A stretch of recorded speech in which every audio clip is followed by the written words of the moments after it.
मेरा यहाँ पर वैट यानी इसको क्या बोलते हैं,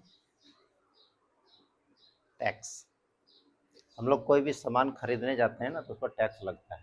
जैसे इसने क्या खरीदा, कोई सामान खरीदा तो कितना परसेंट इसको टैक्स देना पड़ा, 4%। और 4% जब टैक्स इंक्लूड हुआ, जुड़ गया, तब उसका मूल्य कितना रुपया हो गया, 208। यानी इसने 208 रुपया दिया तब उसको वो सामान दिया।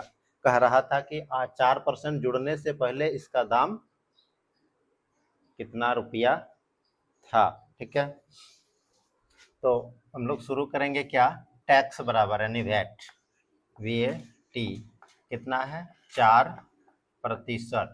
ठीक है, और सहित मूल्य, तो टैक्स सहित मूल्य मतलब कितना है, 208 रुपया। तो लिखेंगे कर या टैक्स जो भी लिखेंगे, कर सहित मूल्य, सहित मूल्य है 208 रुपया, है ना, यही कह रहा था।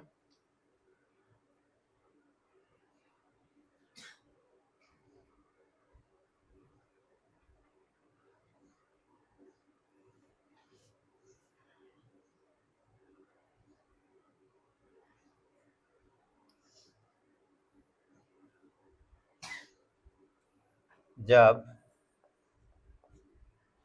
कर रहित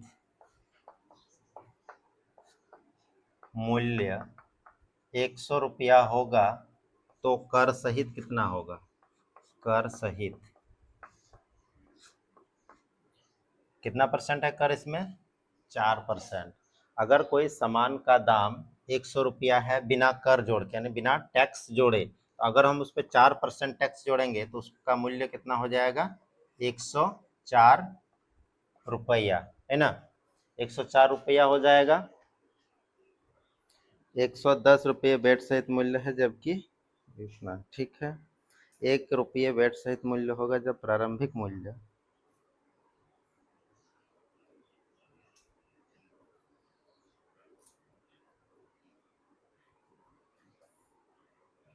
चलो 1 रुपया प्रारंभिक मूल्य होगा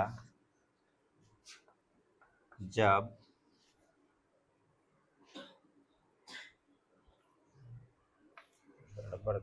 100 रुपया, 1 रुपया प्रारंभिक नहीं, 1 रुपया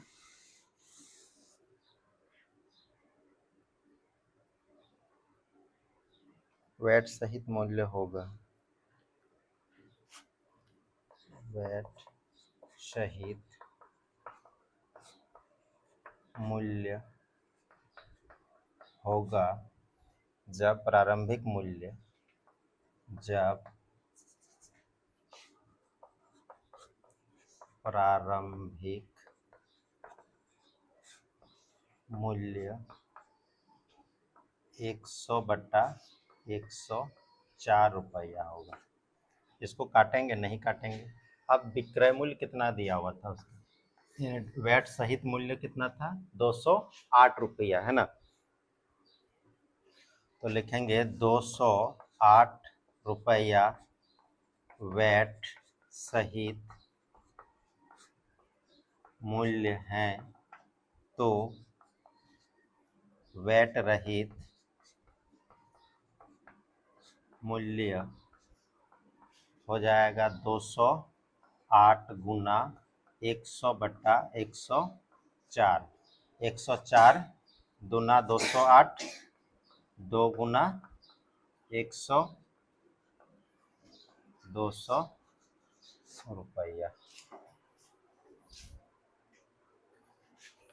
में क्या कह रहा है कि नेहा ने मेडिकल स्टोर से दवा खरीदी तथा 6% वैट, यानी उसमें टैक्स कितना लग रहा है, 6%, है ना।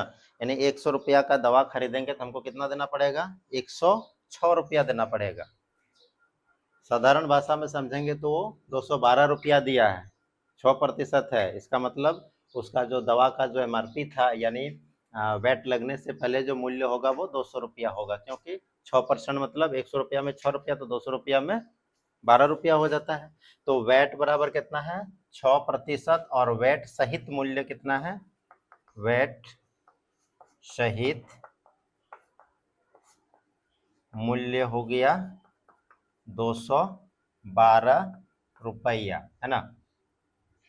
अगर हम लोग का सामान का दाम मान लो 100 रुपया होता वैट रहित, तो वैट सहित कितना होगा? जब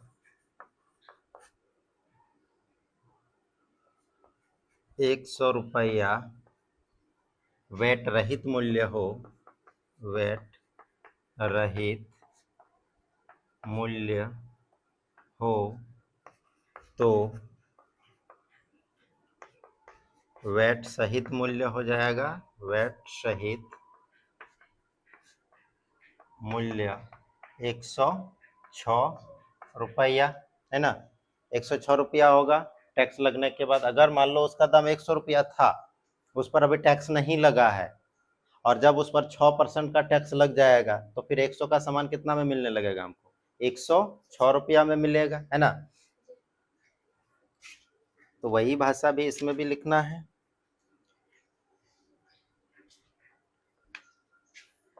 ₹1 वैट, ₹1 वैट सहित मूल्य होगा जब ₹1 वैट सहित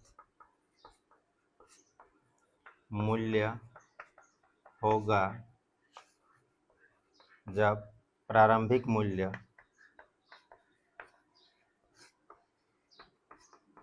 100/106, है ना।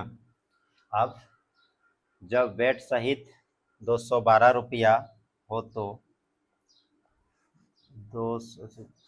जब वैट सहित 212 रुपया हो तो वैट रहित मूल्य, या प्रारंभिक मूल्य भी हम लोग लिख सकते हैं, जो भी लिखना है। वैट रहित मूल्य हो जाएगा 212 गुना 100/106, 106 दूनी 212, 2 गुने 100 बराबर 200 रुपया वैट रहित।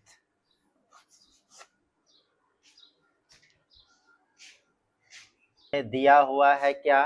टैक्स सहित मूल्य, है ना। टैक्स सहित कितना दे रहा है ये? 340 रुपया। तो वही लिखेंगे वैट सहित, टैक्स या वैट एक ही चीज होता है। वैट सहित मूल्य, सहित मूल्य कितना है? 340 रुपया। और वैट कितना दे रहा है वो अलग से बोल दिया है ना, 40 रुपया वैट दे रहा है। तो वैट बराबर कितना है? 40 रुपया। तो हम लोग लिखेंगे क्या? वैट रहित मूल्य, वैट रहित मूल्य 340 में से 40 रुपया चला जाएगा तो हो गया 300 रुपया। ये हो गया क्या? वैट रहित मूल्य। और ये है वैट सहित मूल्य। हमको क्या बोला था? वैट प्रतिशत। तो वैट प्रतिशत बराबर, वैट प्रतिशत बराबर वैट बटा ये कौन सा मूल्य है? तो इसको हम लोग कहते हैं अंकित मूल्य, अंकित मूल्य गुना 100। तो हो गया वैट 40/300 गुना 100। 1 2 1 2 कट गया तो बच गया 40/3, और इसको पूर्णांक में तोड़ेंगे तो 13.1/3%। यदि कोई बैटरी 4% हानि की जगह 4% लाभ पर वो बेच देता, मैंने वो उसने बेचा कितना में? 4% हानि पर बेचा। कह रहा है कि अगर 4% हानि न करके वो 4% लाभ पर बेच देता तो उसको जितना रुपया बेचने से प्राप्त हुआ उससे 6 रुपया और ज्यादा प्राप्त होता। ठीक है। अगर वो हानि न करके लाभ कर लेता, उसमें उस चीज को बेच के लाभ कमा लेता, कितना प्रतिशत? 4%, तो फिर उसको 6 रुपया अधिक प्राप्त होता। तो कह रहा है कि बैटरी का क्रय मूल्य ज्ञात कीजिए। तो हम लोग इसमें शुरू करेंगे कहाँ से? तो मानेंगे। माना कि, अच्छा पहले लाभ की स्थिति में, क्या कि 2 बार यहाँ कंडीशन लगा हुआ है ना। एक बार हानि की स्थिति में है और एक बार लाभ की स्थिति में। हम लोग लिखेंगे पहले लाभ की स्थिति में, स्थिति में क्रय मूल्य तो मेरे पास है ही नहीं, इसीलिए क्या करेंगे? माना कि क्रय मूल्य बराबर क्या कर लेंगे? X रुपया। ठीक है। और लाभ प्रतिशत कितना है, लाभ प्रतिशत 4% लाभ हो रहा है ना। तो लाभ की स्थिति में हम लोग क्या निकालेंगे, विक्रय मूल्य निकालेंगे। इसका फॉर्मूला क्या हो जाएगा, क्रय मूल्य गुना 100 प्लस लाभ प्रतिशत बटा 100। तो विक्रय मूल्य मेरा यहाँ से निकल जाएगा, विक्रय मूल्य बराबर कितना हो जाएगा, क्रय मूल्य है x रुपया, 100 प्लस 4 बटा 100। तो विक्रय मूल्य मेरा फाइनली आ गया कितना, इन दोनों को जोड़ेंगे तो 104 और गुणा करेंगे x से तो 104x बटा 100 रुपया। पहला स्थिति हो गया। अब हम लोग क्या करेंगे, हानि की स्थिति में, हानि की स्थिति में, हानि की स्थिति में माना कि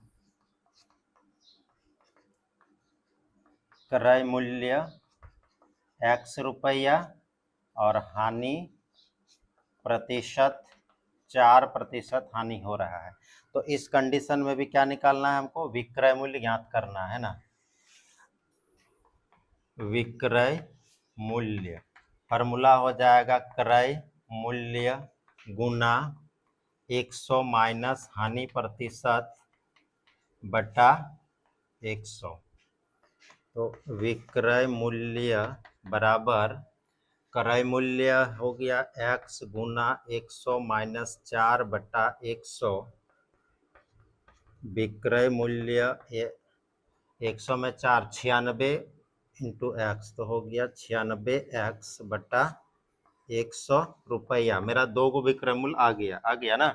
एक विक्रय मूल्य कितना 104x बटा 100 और एगो विक्रय मूल्य आया कितना 96x बटा 100 रुपया। अब क्या कह रहा है, प्रश्न से कुछ कह रहा था है ना, कितना रुपया अधिक प्राप्त होता, अगर कह रहा है कि 4% हानि के जगह वो 4% लाभ पर बेच देता तो 6 रुपया उसको ज्यादा प्राप्त होता है ना। तो 6 रुपया इसके साथ हम लोग क्या करेंगे, प्लस करेंगे है ना। ये हानि वाला है तो हानि वाला में क्या होता है, उसके साथ बराबर करने के लिए 6 रुपया जोड़ेंगे। तो इधर से मेरा कितना आया 104x बटा 100 बराबर 96x बटा 100 प्लस 6। इधर हो गया 104x बटा 100 माइनस 96x बटा 100 बराबर 6 बटा 1। इधर लॉस हो लेंगे तो 100 होगा। इधर से 104x माइनस 96x बराबर 6 बटा 1। इधर दोनों को घटाएंगे तो कितना बचेगा 8x बटा 100 बराबर 6 बटा 1। तिरछा गुना करेंगे तो 8x बराबर 106 कितना 600। हमको क्या निकालना है, x का वैल्यू निकालना है। तो x बराबर हो जाएगा कितना 600 बटा 8। 4 से कटेगा 4 दूना 8, 4 15 60, यहाँ तक आ गया 1 0, 2 से 75 बार में। तो x बराबर कितना 75, यानी क्या माने थे हम लोग, x को क्रय मूल्य है ना। तो लिखेंगे इसीलिए बैटरी का क्रय मूल्य बराबर x बराबर 75 रुपया था उसका।